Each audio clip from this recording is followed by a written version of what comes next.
Okay, Rose, thanks so much for joining us today. We're here at the Queensferry Museum in South Queensferry. I was wondering if you could just start by introducing yourself and telling us a little bit about your background. Yes, my name is Rose Mweni. I was born in Kenya in a very small village up the hills away from the cities, and it was very basic, no running water, no electricity, and that's where I was born. Okay. Of Kenyan tribe, Kamba tribe, and yeah, so it was, very, very basic and very, just, we didn't know much about the outside world. Okay, and what was your childhood like?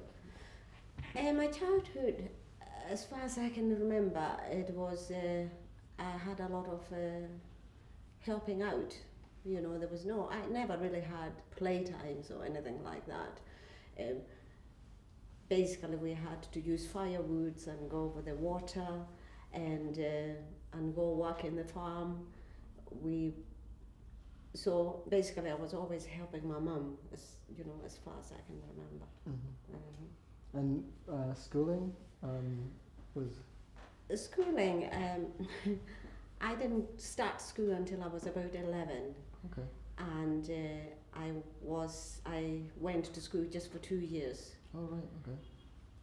Because being a girl, it was seen as waste of money, and therefore my stepfather decided he's not going to spend any money on school fees, so I was instead to work, to help at home. And so I was taken off school, which, I left my friends behind. And it was a sad moment for me. It really, knocked my confidence. Sure. And so it was not a happy time. So, and again, 2 years, there wasn't much to learn. Right, sure. Did you move into the big cities in Kenya? Yes, at age 13, I ran away from home. Right. It was not a happy home. And I ended up running away from home. I went to a smaller city where I worked as a waitress, and I was very young. And then I moved on to the bigger city, and I ended up in Nairobi, where I worked as a childminder with 11 families. So in a way, I grew up with other families, and so that's what I did. I looked after children. Right. And when did you come across to Scotland? What did you always want to leave Kenya, or what inspired you to? I met a Scottish man, my ex-husband. He was Scottish, and I left Kenya 1976, and that's when I went to when I came to Scotland. I never planned; it just happened. It was just part of my life, and it just happened. And so, yes, I came to Scotland 1976, 41 years ago. Right. And yeah. And what was your initial experiences of Scotland like? How did you find it? Totally different. I remember thinking people were very pink looking. And yes, because the European I saw in Kenya, they were tanned, they were outdoor, but my first reaction was how pink looked people, how pink Scottish people looked. Sure. Yes. And what was your kind of early kind of social lifestyle? I understand you were living in South Queensferry? Yes. Yes. I think I found it quite isolating, although, I knew the odd neighbours, and, but otherwise, yes, we sort of met with the neighbours and socialised a bit, but it was a bit isolating, and I spent a lot of time at home with my young son, and I found it isolating. So you, I guess, wasn't much of a social life at the beginning? No, not much of social life, no. Sure. Did your husband come back to Scotland to work at the time? Yes, we came back and we stayed for maybe another 2 years, and then we went and lived in Hong Kong, and then we came back to Scotland, Okay. where we built up, a property, a house in Rosyth, just Right. over the bridge. Mhm. And so therefore that was our family home, and then we made new friends, but it was sort of just the neighbors and not many people, but again I was still a stay-home mum, Okay. because by that time I was a mum of 3.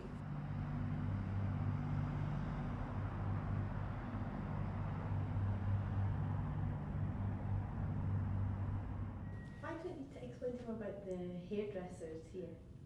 Yes, that's right. It was actually just outside Mhm. one of the coffee shop now. It was a hairdresser, and this is when I lived in Rosyth. I remember thinking, I'll go back to Queensferry and go to that hairdresser and get my hair straightened. And when I went there, they almost chased me out. Mhm. And so I've not gone to another hairdresser, or European or Scottish hairdresser then. Mhm. And so that was in here. And why did they chase you out? Because I was different, and Okay. because my hair was curly and tight, and they didn't want. So basically, they didn't like it at all. Yeah, sorry to hear that. No, it's all right. Part of experience. Mm. Mm-hmm. And what was it like experiencing learning about Scottish culture when you first arrived? It took a while, and it was kind of very confusing, because I remember not getting, the sense of humour, Scottish sense of Mhm. humour, or even sarcasm. I could not, I could not understand these things. But it took a while. But Mhm. also the language barrier. My English was not very good then, Sure. and it took a while. But then I just started to just get on with it, really. Sure. Mhm. And I don't know, do you have any kind of stories or anything that surprised you about Scottish people or the country when you first arrived? I think like New Year, that Mhm. was absolutely, that's when I saw Scottish people letting their hair down. Mhm. They let their hair down, and they liked to party then, and they stayed up late, and it was such a big deal. They came to your home, and we all visited the neighbours, and the neighbours visited us, and that was really, to me, I found that really funny, but very, very enjoyable. Oh, okay. Really, Mm. yes. I loved it. And did you meet any other people from Kenya or from Africa in the early days? It took 11 years, and then finally I managed to meet another people from Kenya. And because before then, when you went to say Princess Street, it was mainly all white people. It was all Scottish people, and it wasn't often when you managed to see some brown faces or African or even Asian faces. And the people who I saw mainly, they were maybe students. And so after 11 years, we then met another couple, a Kenyan who was married to a Scottish. Mm. And then we met another Kenyan married to a Ugandan man. And another Kenyan again married to us. So basically we managed to then start together. Maybe once a year we'll meet, and we started to invite each other into their homes. And so it got easier. And then I met I met a Kenyan woman who was of the same tribe. Oh, right. And after maybe, between the 11 and 15 years, I was able to speak my language again. Right. And that was just such a big deal. It Yeah, was really, I can really good, great, because I was starting to forget, and it was wonderful to hear the language Mhm. again. And it was really good, yes. So, Right, great. Are there any particularly difficult situations? Obviously, there's the isolation as well. But was there anything that you found particularly difficult coming and living in Scotland? Well, the weather, but in a way it was fascinating, because I've never seen snow before. Mhm. And to wake up, I remember waking up the first year, and actually seeing snow, and I could not believe where this white stuff came from. But I did feel confused within myself, because not seeing other African people and looking in the mirror and seeing something different, which is myself, to me that was very difficult, because I could not understand. I felt really quite lost, and in some ways we lived a middle class life, so in a way I was sort of prevented and protected from suffering from the major racism. But a few times I remember being in Dunfermline, going to the shop, and I remember hearing young people, and that's the first time I heard them using the N-word towards me, because I was the only African person in the shop. And but otherwise, I just sort of got on with it. But yeah, it was different.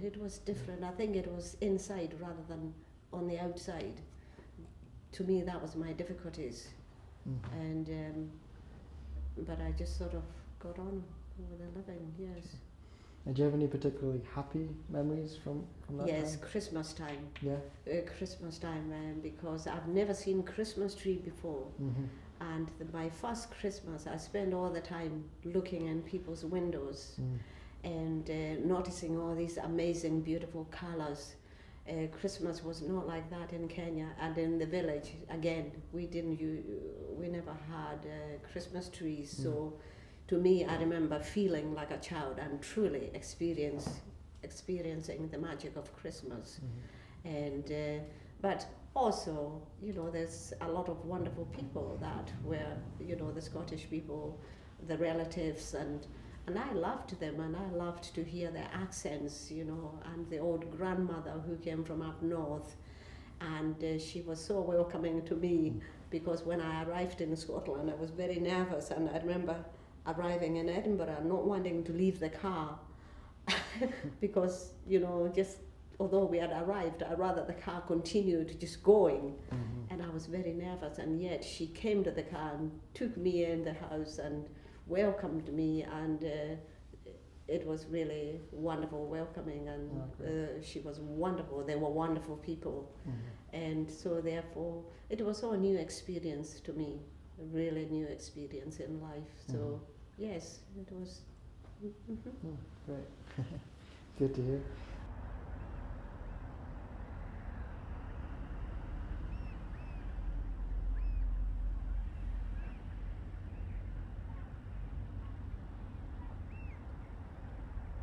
So sort of fast forwarding a little bit to sort of your life now. Can you tell me a little bit possibly about, are there any particular achievements in your life that you're very proud of? Yes, well, when I came to Scotland, it was just the three of us, my ex-husband and my son.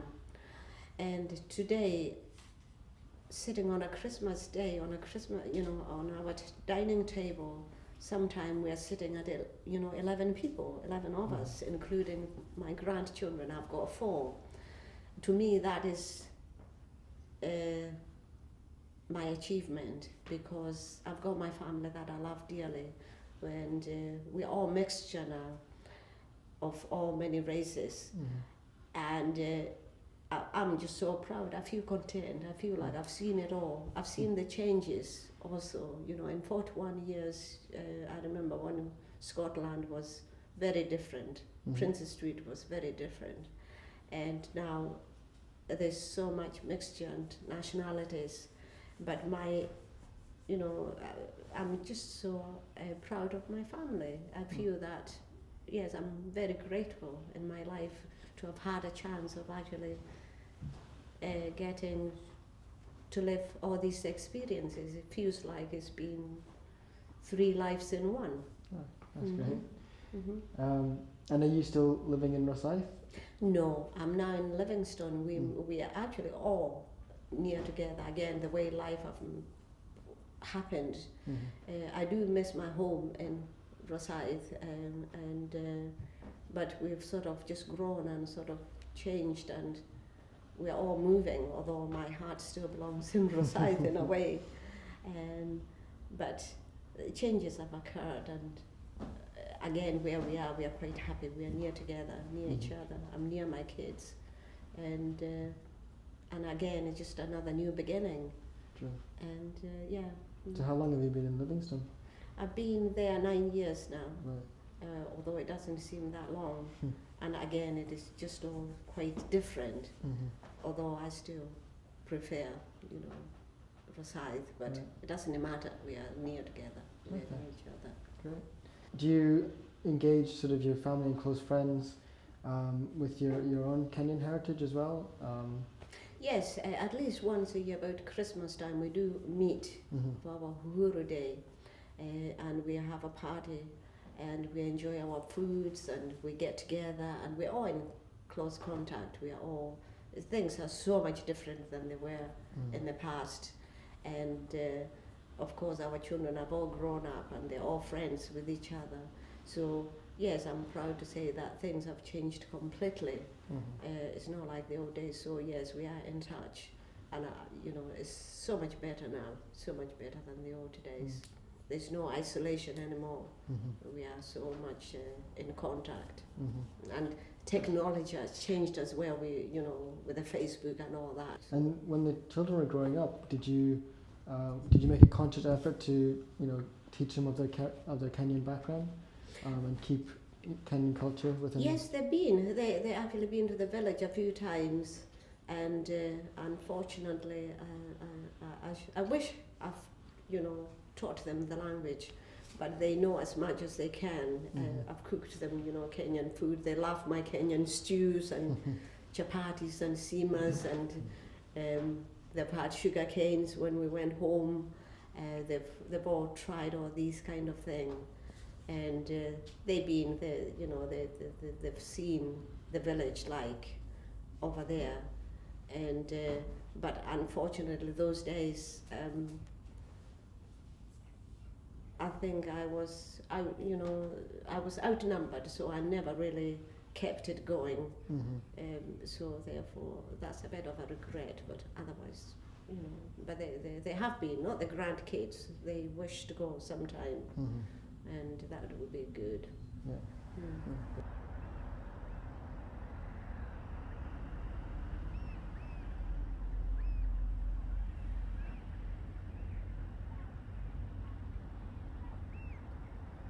What aspects of Scotland would you say are sort of most important to you, or that you most relate to?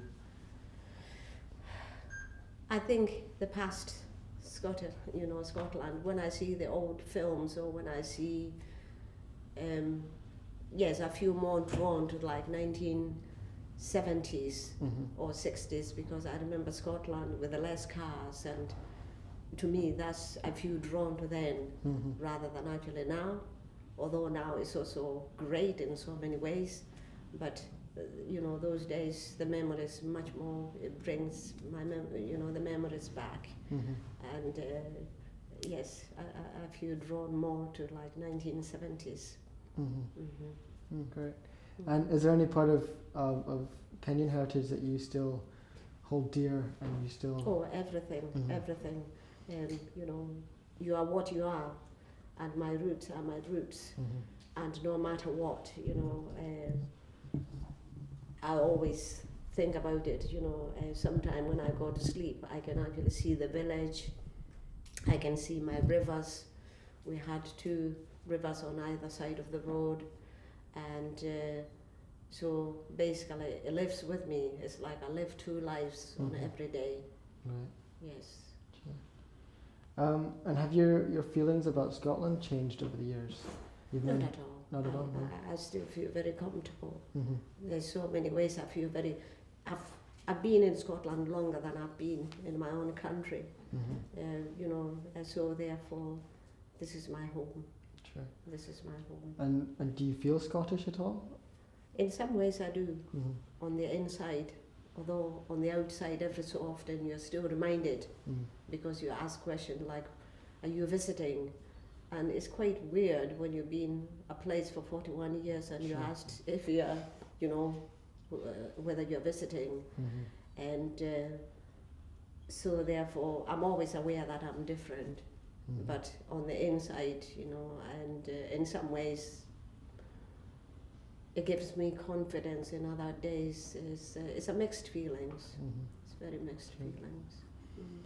Obviously, moving to Scotland, I guess, has affected affected your life to a large extent. Yes. Mm. Yes. Yes. It's.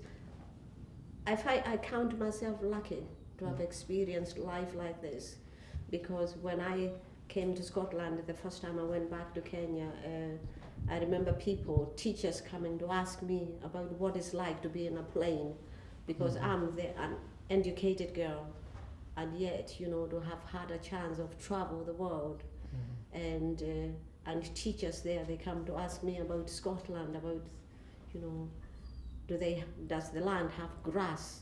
You know, simple, you know, kind of weird questions. Yeah. Do they have trees? These kind of things. So I've completely been blessed. You know, I wouldn't change it for the world. My experience has been just that. I'm just so lucky. As I said, after being educated for 2 years, basically coming out of school without being able to read, and I've taught myself, and you know, I've learned a lot. I've never baked a cake when I was in the village because we didn't have cooker, but all these things, you know, it gave me a chance to live a different lifestyle and yet still hold on to my heritage. Right. Yes. Yeah. Great. And sort of more in general, do you think that immigration has had a positive effect on Scotland? Absolutely, absolutely, because it's very difficult to stand alone, to always be the one.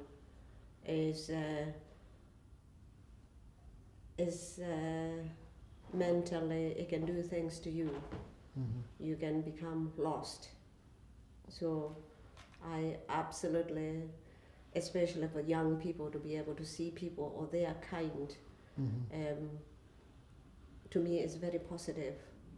It's very hard when you're the only one. It's very hard. So I'm very happy, especially for younger people, not to be, you know, not to stand alone. And in recent years, we've had quite a lot of sort of political turmoil in a way, with different referendums happening, with the Scottish referendum, with the Brexit referendum. I was wondering if your experience or your thoughts about Scotland have changed with all of that happening at all? I would like Scotland to be independent. Yes, but I would like, you know, that would be, I would support Scottish And is there independence. any reason for that? Well, it's just my home, and I just think, you know, yes. I don't have a reason. It's just my home. Sure. And I support it. I just want the good. I just want the goodness to come out of everything. Great. Well, that's all the questions that we have. So thank you very much Thank you. for coming in today. It was great. Thank you. That was great. Yeah, that was really